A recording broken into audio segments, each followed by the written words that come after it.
The city is putting more fuel-efficient vehicles on the road as it works to cut greenhouse gas emissions 30% by the year 2025.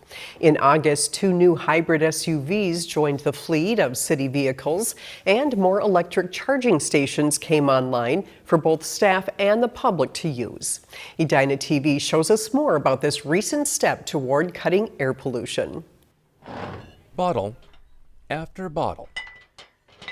Online orders for wine, beer, and other drinks are being filled at Edina liquor locations. Sauvignon Blanc, some Pinot Noir. The pandemic caused a big shift in delivery revenue.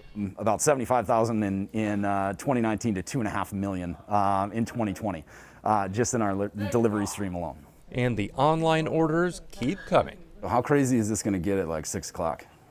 But getting those orders to doorsteps required more wheels on the road. We went from being able to kind of staff our delivery model with 1 driver per day to needing upwards of 4 on a daily basis to fulfill all the routes that we have going out. So 2 new plug-in hybrid Mitsubishi Outlanders were purchased for a little over $64,000. They can go 30 miles before using any gasoline. A new Green Fleet policy approved in April requires all city departments to transition to more fuel-efficient vehicles as the city approaches a 2025 deadline to cut greenhouse gas emissions by 30%. Transportation is the second largest contributor to climate change in Edina, so that's after building energy use. So we know that it's a goal we have to tackle, and we see a lot of opportunity in it. 2 fully electric vehicles are now in use by city staff, along with 5 plug-in hybrids. But that's just the start.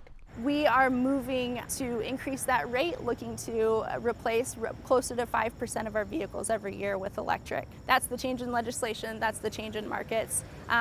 It's just our ability to shift. A shift that also supports electric vehicles owned by residents and visitors to the city.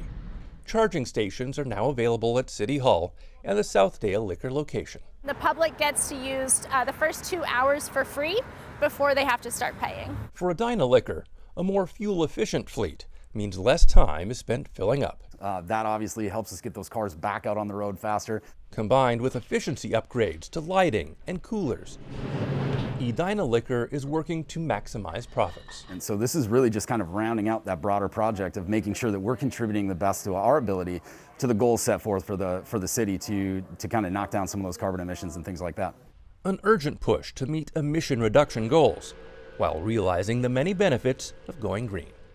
I'm Dan Carpenter for Edina TV. Both Xcel and CenterPoint Energy franchise fees help to pay the difference in costs between standard gasoline vehicles and the more fuel-efficient hybrid and fully electric city vehicles.